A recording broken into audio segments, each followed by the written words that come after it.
নমস্কার বন্ধুরা, আবার রান্নাঘর উইথ ভিলেজ ফুডে সবাইকে স্বাগত জানিয়ে আমি একটা চিংড়ি মাছের মালাইকারি রেসিপি নিয়ে চলে এসেছি। এদিকে আমি সকালবেলায় চিংড়ি মাছ কিনে নিয়েছি, দিয়ে এক এক করে ছাড়িয়ে নিলাম। ছাড়িয়ে নিয়ে আমি নুন হলুদ ধুয়ে নিয়ে এসে নুন হলুদ মাখিয়ে নিলাম। নুন হলুদ মাখানো আমার কমপ্লিট হয়ে গেছে। এদিকে উনানে কড়াই চাপিয়ে দিয়েছি, কড়াই তেল দিয়ে চিংড়ি মাছগুলো এক এক করে দিয়ে দিলাম। চিংড়ি মাছগুলো দিয়ে আমার কমপ্লিট হয়ে গেছে। এক পিঠ হয়ে গেছে, অন্য পিঠ ভাজার জন্য উল্টে দিলাম। চিংড়ি মাছগুলো আমি উল্টে দিয়ে ভাজা হয়ে গেছে। চিংড়ি মাছগুলো দিয়ে একটা প্লেট নিয়ে নিয়েছি। চিংড়ি মাছগুলো আমি এক এক করে তুলে নিলাম। দেখুন চিংড়ি মাছগুলো আমার তোলা কমপ্লিট হয়ে গেছে। আবার কড়াইয়ে তেল দিয়ে দিয়েছি। কড়াইয়ে তেল দিয়ে যেই চিংড়ি মাছগুলো ছিল আবার ভাজার জন্য দিয়ে দিলাম। দিয়ে এদিক ওদিক করে নাড়াচাড়া করে আবার ভেজে নিলাম, ভেজে তুলে নিলাম। চিংড়ি মাছগুলো ভাজা আমার কমপ্লিট হয়ে গেছে। এদিকে একটা নারকেল নিয়েছিলাম, নারকেলটা ফাটিয়ে নিয়েছি, দিয়ে কোড়া কমপ্লিট হয়ে গেছে। আবার নারকেল থেকে আমি নিংড়ে দুধটা বার করে নিচ্ছি। দেখুন দুধটা বার করা কমপ্লিট হয়ে গেছে আমার। আবার পরিমাণ মতন তেল দিয়ে দিলাম, দিয়ে সামান্য চিনি দিয়ে দিলাম, দিয়ে একটা তেজপাতা, একটা শুকনো লঙ্কা, গোটা গরম মশলা দিয়ে দিলাম ফোড়নে। দিয়ে একটু ভাজা হতেই পেঁয়াজ বেটে রেখেছিলাম, পেঁয়াজ বাটা পেস্টটা দিয়ে দিলাম।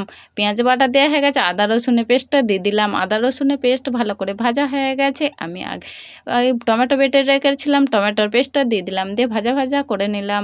দিয়ে ভাজা হতেই আগেই আমি কাঁচা লঙ্কা পেস্ট করে রেখেছিলাম, কাঁচা লঙ্কার পেস্টটাও দিয়ে দিলাম। কাঁচা লঙ্কার পেস্টটা দিয়ে আমার কমপ্লিট হয়ে গেছে। এরপরে একটু নাড়াচাড়া করে ভেজে নিলাম। দিয়ে 1 চামচ হলুদ গুঁড়ো দিয়ে দিলাম, 1 চামচ লঙ্কা গুঁড়ো দিয়ে দিলাম, 1 চামচ জিরে গুঁড়ো দিয়ে দিলাম। দিয়ে ভালো করে নাড়াচাড়া করে ভেজে নিচ্ছি। দিয়ে পরিমাণ মতো একটু সামান্য জল দিয়ে ভালো করে নাড়াচাড়া করে নিলাম। দিয়ে দেখুন নাড়াচাড়া কমপ্লিট হয়ে গেছে, আমার মশলাটা ফুটে উঠেছে। আগে থেকে চিংড়ি মাছগুলো ভেজে রেখেছিলাম, চিংড়ি মাছগুলো দিয়ে দিলাম। চিংড়ি মাছগুলো মশলার সঙ্গে ভালো করে কষিয়ে নিয়ে ফুটে উঠতে পরিমাণ মতো লবণ দিয়ে দিলাম। দিয়ে আবার নাড়াচাড়া করে নিলাম। আগে যে নারকেলের দুধটা বের করে রেখেছিলাম, দুধটা দিয়ে দিলাম। দিয়ে ভালো করে নাড়াচাড়া করে নিলাম। দেখুন কত সুন্দর কালারটা চলে এসছে। দিয়ে ফুটে উঠতেই আমি ঘি দিয়ে দিলাম। আপনারা ঘি দিতেও পারেন, না দিতেও পারেন। দেখুন ফুটে উঠেছে, কত সুন্দর কালারটা এসে গেছে। দেখুন দেখতেও দারুণ লাগছে। চিংড়ি মাছের মালাইকারি আমার রেডি হয়ে গেছে। এরপর আমি একটা থালা নিয়ে নিয়েছি, থালাতে নামিয়ে নেব। আমি থালাতে নামিয়ে নিলাম। দেখুন কত সুন্দর কালারটা এসছে। আপনারা যদি এই ভিডিওটার দেখে থাকেন, বাড়িতে ঝটপট বানিয়ে ফেলুন। আর এই ভিডিওটা যদি ভালো লেগে থাকে আমার পাশে থাকবেন, আমার চ্যানেলটা সাবস্ক্রাইব করবেন এবং লাইক কমেন্ট শেয়ার করে দেবেন। আর